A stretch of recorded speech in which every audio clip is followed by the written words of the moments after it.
आदरणीय बंधुओं, माताओं व मेरी प्यारी बहनों, राधे राधे। आप सभी का हमारे YouTube चैनल जीवन की धारा पर बहुत बहुत स्वागत है।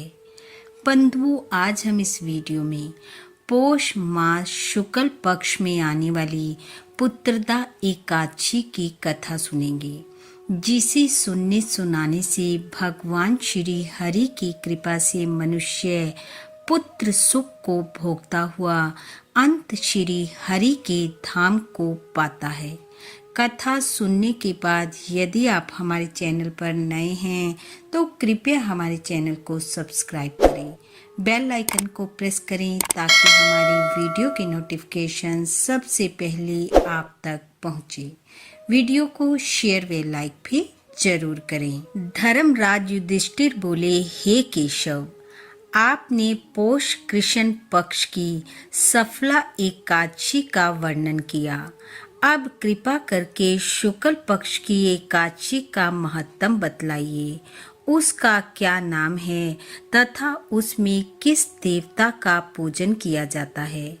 भगवान श्री कृष्ण ने कहा, हे राजन, पौष मास के शुक्ल पक्ष की जो एकादशी है उसे बतलाता हूँ, सुनो। संसार के हित की इच्छा से मैं इसका वर्णन करता हूँ। इसका नाम पुत्रदा है। यह सब पापों को हरने वाली उत्तम तिथि है। समस्त कामनाओं तथा सिद्धियों के दाता भगवान नारायण इस तिथि के अधिदेवता हैं। चराचर प्राणियों सहित समस्त त्रिलोकी में इससे बढ़कर दूसरी कोई तिथि नहीं है। पूर्व काल की बात है, भद्रावतीपुरी में राजा सुकेतुमान राज्य करते थे। उनकी रानी का नाम चंपा था। राजा को बहुत समय तक कोई वंशधर पुत्र नहीं प्राप्त हुआ, इसलिए दोनों पति पत्नी सदा चिंता और शोक में डूबे रहते थे। राजा के पितृ उनके दिए हुए जल को गर्म करके पीते थे। राजा के बाद और कोई ऐसा नहीं दिखाई देता जो हम लोगों का तर्पण करेगा, यह सोच सोचकर पितृ दुखी रहते थे। एक दिन राजा घोड़े पर सवार हो गहन वन में चले गए। पुरोहित आदि किसी को भी इस बात का पता न था। मृग और पक्षियों से सेवित उस सघन वन में राजा भ्रमण करने लगे। मार्ग में कहीं सियार की बोली सुनाई पड़ती थी तो कहीं उल्लुओं की। जहां तहां रीछ और मृग दृष्टिगोचर हो रहे थे। इस प्रकार घूम घूम कर राजा वन की शोभा को देख रहे थे। इतने में दोपहर हो गई। राजा को भूख और प्यास सताने लगी। वे जल की खोज में इधर उधर दौड़ने लगे। किसी पुण्य के प्रभाव से उन्हें एक उत्तम सरोवर दिखाई दिया, जिसके समीप मुनियों के बहुत से आश्रम थे। शोभाशाली नरेश ने उन आश्रमों की ओर देखा। उस समय शुभ की सूचना देने वाले शकुन होने लगे।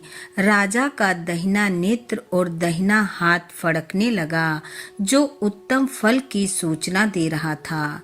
सरोवर के तट पर बहुत से मुनि वेद पाठ कर रहे थे। उन्हें देखकर राजा को बड़ा हर्ष हुआ। वे घोड़े से उतरकर मुनियों के सामने खड़े हो गए और पृथक पृथक उन सब की वंदना करने लगे। वे मुनि उत्तम व्रत का पालन करने वाले थे।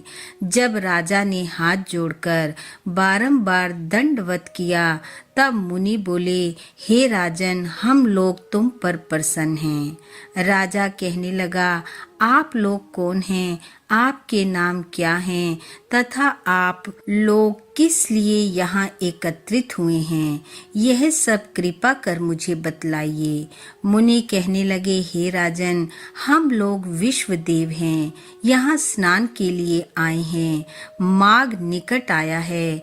आज से 5वें दिन माघ का स्नान आरंभ हो जाएगा। आज ही पुत्रदा नाम की एकादशी है, जो व्रत करने वाले मनुष्यों को पुत्र देती है।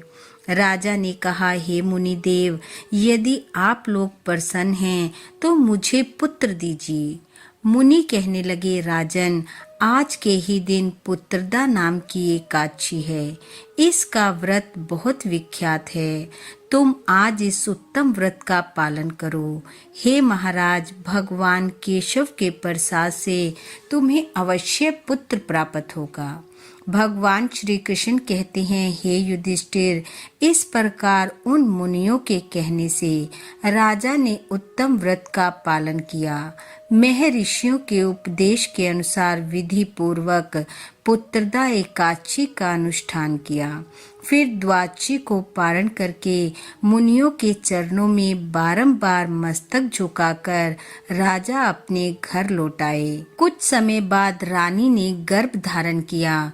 प्रसव काल आने पर पुण्य कर्मा राजा को तेजस्वी पुत्र प्राप्त हुआ, जिसने अपने गुणों से पिता को संतुष्ट कर दिया। वह प्रजा का पालक हुआ। इसलिए हे राजन, पुत्रदा का उत्तम व्रत अवश्य करना चाहिए। मैंने लोगों के हित के लिए तुम्हारे सामने इसका वर्णन किया है। जो मनुष्य एकाग्रचित होकर पुत्रदा का व्रत करते हैं, इसके महत्तम को पढ़ते सुनते वे दूसरों को सुनाते हैं, वे इस लोक में पुत्र पाकर मृत्यु के पश्चात स्वर्गगामी होते हैं। बोलो विष्णु भगवान की जय। बंधु, भगवान श्री हरि की कृपा आप व आपके परिवार पर सदैव बनी रहे। आपका घर आंगन खुशियों से महकता रहे। इन्हीं शुभकामनाओं के साथ आप सबका बहुत बहुत धन्यवाद। राधे राधे।